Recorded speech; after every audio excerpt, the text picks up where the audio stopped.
Hey students, welcome back to Buddy. Let's review chapter 16 notes and then head into chapter 17 where, well, do I tell you? Something major is going to happen. Okay, but in chapter 16, Daddy speaks to little T. He starts the conversation. He initiates a positive interaction. They purchase a red bicycle for $60. Daddy chips in half. Tanya told a lie about how baby Terrell's foot and head got injured. And at first she blamed Buddy. But actually, Buddy stopped baby Terrell from putting his hand in a rat's nest. Why? Because Buddy has a protective nature. And it ends with Tanya telling Buddy that she loves him. And little T wonders, does Buddy love her back? Can Buddy love more than one person? And then I asked, would you have forgiven Tanya the way little T did? I mean, little T almost lost Buddy over Tanya's lie.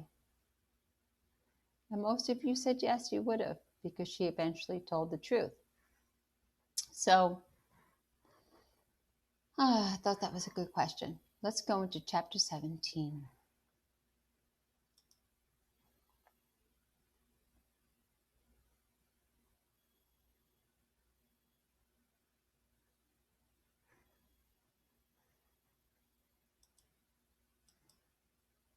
Be patient. Be patient.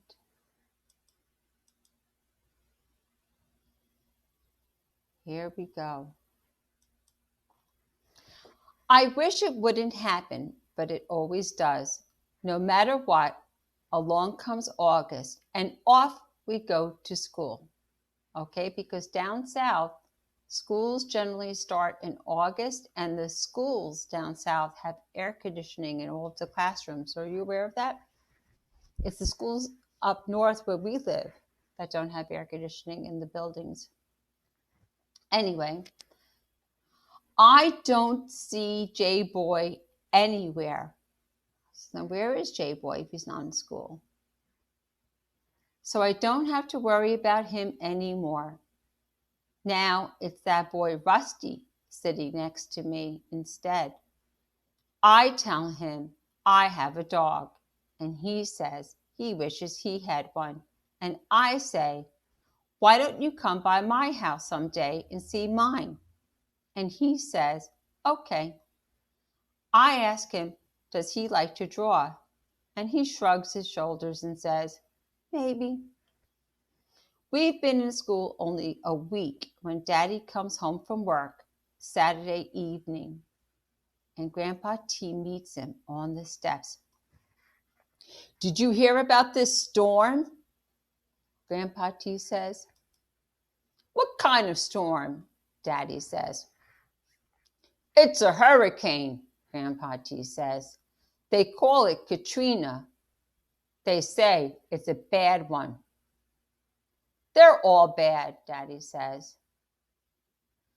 The mayor says we ought to leave, Grandpa T says. He always says that, Daddy says. Remember last time? Last time we didn't have baby Terrell yet. He was still just a big old bump in Mama's stomach. Last time when the mayor said, get out of town, we all piled in the car and drove to Mississippi, where Grandpa T's people stay. Aunt Joyce, Grandpa T's niece, let us stay in the spare room in her house. Mama and Daddy, me and Tanya, and Grandpa T, all in the same room. We were all sound asleep when Mama started moaning in the middle of the night. Daddy said, oh, Lord. And pretty soon, the whole house was awake except Grandpa T. And he was doing his going away trick. That ain't really sleeping. By morning, we had a baby brother and the storm was somewhere in North Alabama. Daddy said, we got to go home because he's got to work and I got to go to school. So we left Mama and Tanya and the baby in Mississippi with Aunt Joyce and got on the road with everybody in the whole city of New Orleans trying to get back. The sky was bluer than I'd ever seen, and the sun was so hot I thought it was going to make the paint curl up off the roof of the car. I remember last time, Grandpa T says, and all I can say is thank the Lord she ain't pregnant again. I mean, the way everybody got all excited, Daddy says. And then nothing happened. Those storms don't hit New Orleans. They always turn at the end. Don't let the devil hear you say that, Grandpa T says, and he goes inside. So Daddy's not really taking the storm too seriously because New Orleans, they always get warnings about hurricanes. And sometimes these warnings, they're not for real. The hurricane doesn't always hit New Orleans. So Daddy's not too sure about this, okay? Well, here's what happens. Sunday morning, we go to church and the preacher looks at me and says, I heard about what that dog did. I say, he's a good dog, Brother James. He takes care of things. He's walking real good now. He even climbs up a few steps. I'm going to make him a pirate leg, and he'll do even better. You're the instrument of God, Brother James says.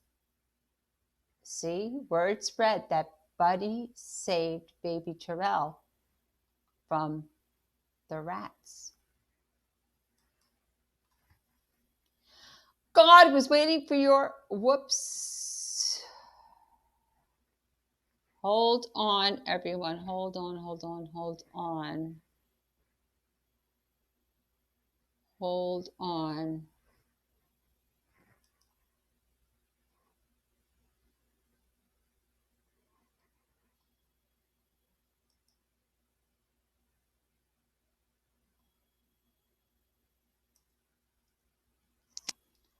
Thank you for waiting. God was waiting for your car so that dog could have a happy life. With only 3 legs, I say. There's always a price, Brother James says, and shakes his head. Happiness always comes with a price. I just want to see how I could minimize this recording or get this. Oh, gosh.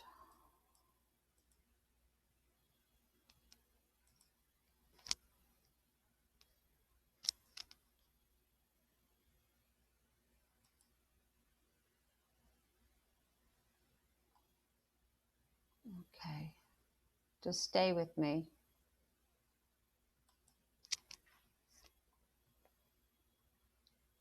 Happiness always comes with a price. When he calls us to prayer, he talks about Buddy. He talks about how everybody came together and saved God's creature and how helping each other is what God meant us to do. And then he starts praying louder.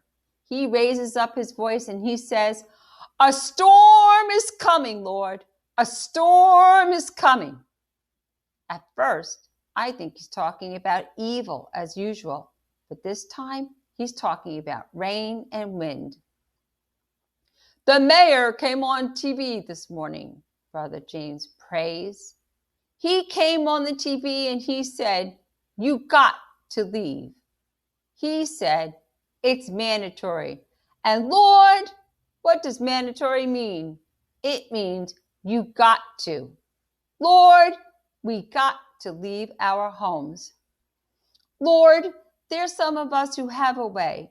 We've got cars or we've got people who've got cars. Lord, give us the strength to gather our families and put them in the cars and take them to safety. But Lord, There's some of us who don't have a way. Some of us are too old, and some of us are too young, and some of us are too poor. Lord, help us to reach out to our brothers and sisters who don't have a way. Help us to put them in our cars with us. Help us to take them to the Superdome if they need a ride.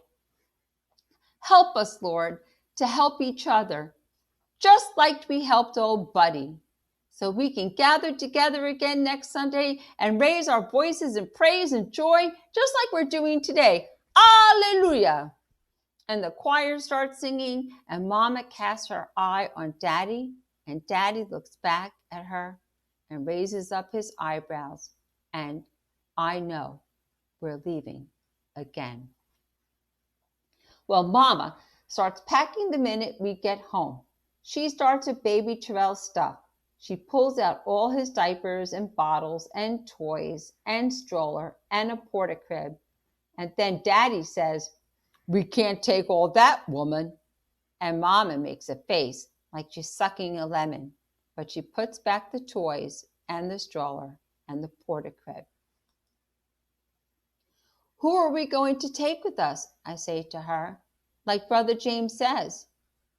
And Mama stops stuffing a bag and looks at me. "You haven't got the sense you were born with, boy. Where are we going to put somebody else? Tie them on the roof?"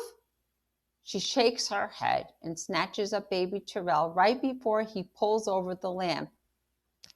"Go get a suitcase," she says. "Pack 2 nights of clothes. Help Tanya pack too." Daddy's in the kitchen filling up a cooler, and Grandpa T's shifting around in his room, putting things in a paper sack. "Maybe we ought to take Mrs. Washington to the Superdome," I say to him. "We'd have to drag her out," Grandpa T says. "And anyway, how's she going to make do with all those strangers? And she's half blind." He sets his sack on the table, and I look inside. There's a box of pictures, his Bible, his pills, and 2 pair of undershorts. "You're packing light," I say. "We ain't going to be long." Tanya's sitting on the sofa with her doll, about to cry.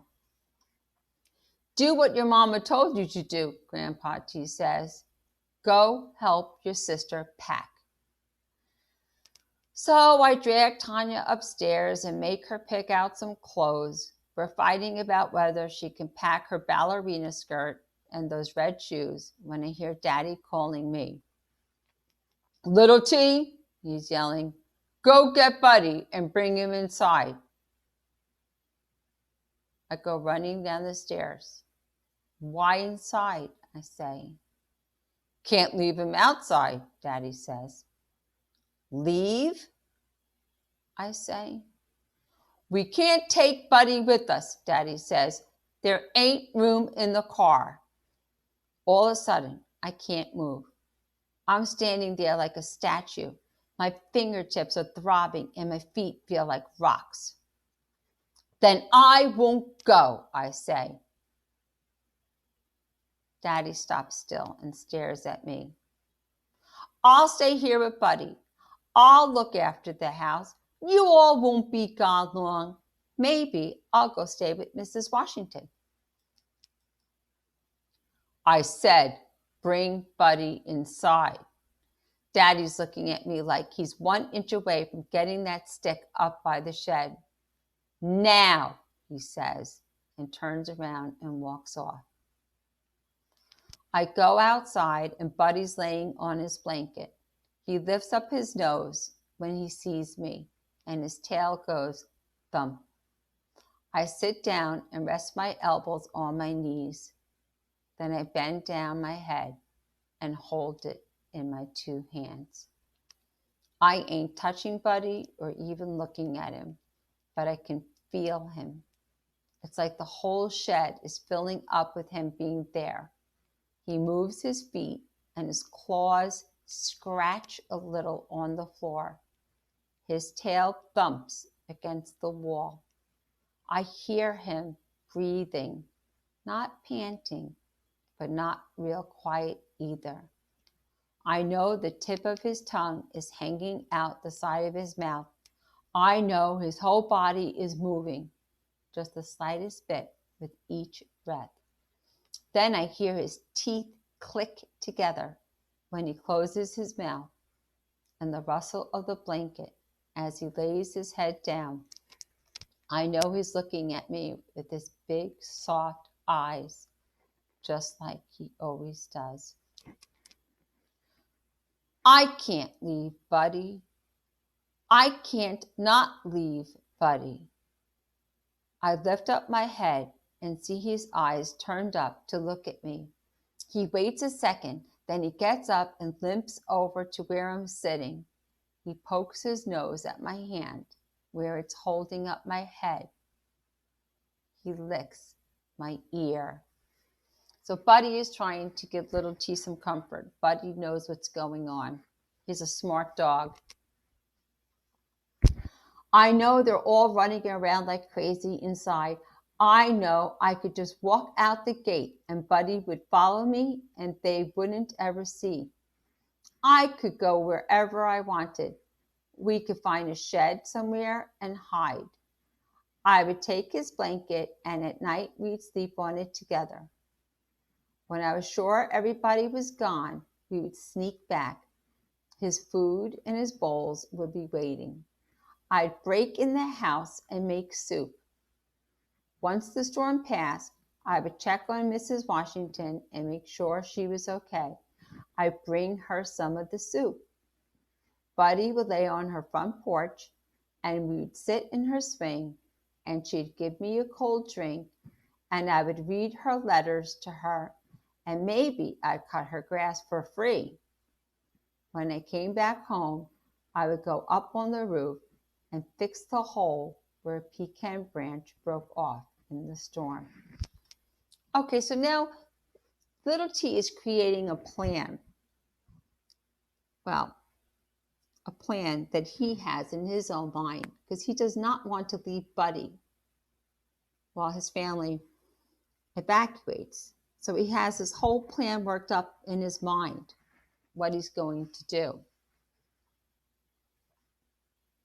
Now, Buddy's licking my cheek like it's a popsicle. I take his face in my hands and he licks my whole face. When they got home, the house would be fixed and Mrs. Washington would be safe and they'd say, all of a sudden, Grandpa T shows up at the door. You coming, son? He says. I can't leave Buddy, I say, and a little hiccup comes out. Grandpa T sits down beside me. You see how kind and gentle Grandpa T is and how understanding he is? Grandpa T sits down beside me. Why do you love that ugly old dog so much? I just do. I love my chicken. Grandpa T is rubbing my back. You see? Rubbing his back. Can you imagine that? Loving a chicken? I don't say nothing. Grandpa T stands up. You ain't got no choice, son, he says. I'll carry the dog food. He grabs up the bag and heads toward the house. I don't move. He turns around. We're all waiting, he says, and goes on inside. I stand up and lead Buddy out of the shed. He's following me, but his tail ain't wagging. Buddy's not happy. His tail is not wagging. He knows something's up. 2 days, I'm telling him. It's only 2 days. He stops still at the bottom of the steps. You can do it, I say. You're strong enough. He hops up the steps one at a time. I hold the door open for him. It's the first time he's ever been inside. He bends down and starts sniffing at the rug like he ain't sure this is where he's supposed to be. I don't like a dog in my house, Mama says. It ain't your house, Grandpa T says. We're putting him in the big bathroom upstairs, Daddy says. We'll shut him up. It's hard for Buddy to make it up the stairs. Finally, Daddy reaches down and picks him up. He's a lot heavier, Daddy says. You're feeding him too much. We're all standing in the bathroom. Buddy's walking around, sniffing at the corners and poking his nose at the trash can. Grandpa T is running a bathtub full of water. Okay, so Buddy would have plenty of water to drink while they're away for a few days because of the hurricane. Daddy's setting up the food bag in the corner and cutting a hole in the bottom so Buddy can eat straight out of the bag. Where is he going to pee, Daddy, I say. Where is he going to do his business? He'll figure it out, Daddy says. Then Buddy starts kind of running around the bathroom in little circles. He's going around in little circles. He's making whimpery sounds. His tail's going down between his hind legs. I think he's feeling anxious and worried, right? He knows we're leaving him. He knows what it feels like. Grandpa T turns off the water and Buddy runs over and licks out a little. He's got enough water to last forever, it looks like. He runs over and takes a bite out of his food. He comes over and pokes his nose at my hand. His big old brown eyes are looking up at me like he's wondering if this is for true, like he can't believe I do this to him. So at least we know that Buddy knows how to access the water in the tub and he knows how to get the food from the bag. I start toward the door and he's right beside me. He's glued up so close, I'm almost tripping on him. Make him stay, Daddy says.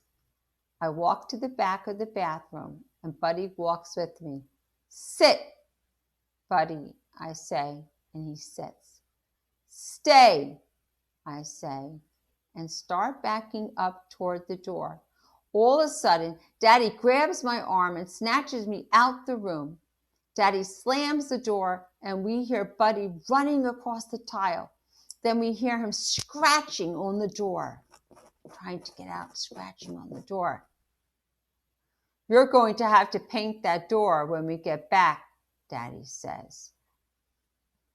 Now, is that a nice thing for Daddy to say? I know they're under pressure and they're under a lot of stress and they have to evacuate and leave quickly. And Buddy's scared and he's just scratching the door, right?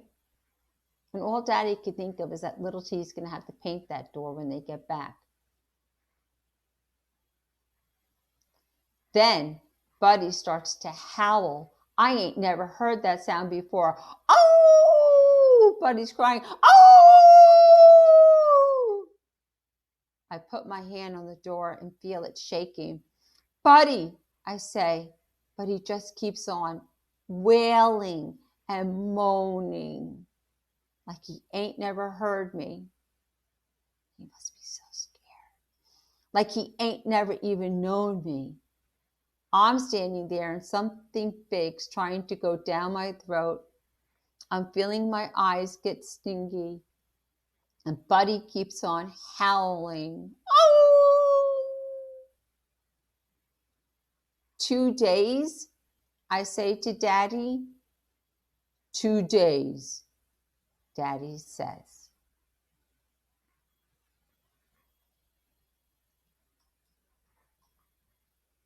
So in chapter 17, a lot happened. So they're at the church and then little T's house, right? Little T's family, they start out at the beginning of the chapter talking about the upcoming storm and their experience with the last one. Their experience with the last one was that it was not a major storm and it was not worth evacuating. But Brother James prays and talks to the church members about the storm and evacuating, because the mayor says it's serious. Then little T's family packs and prepares to evacuate.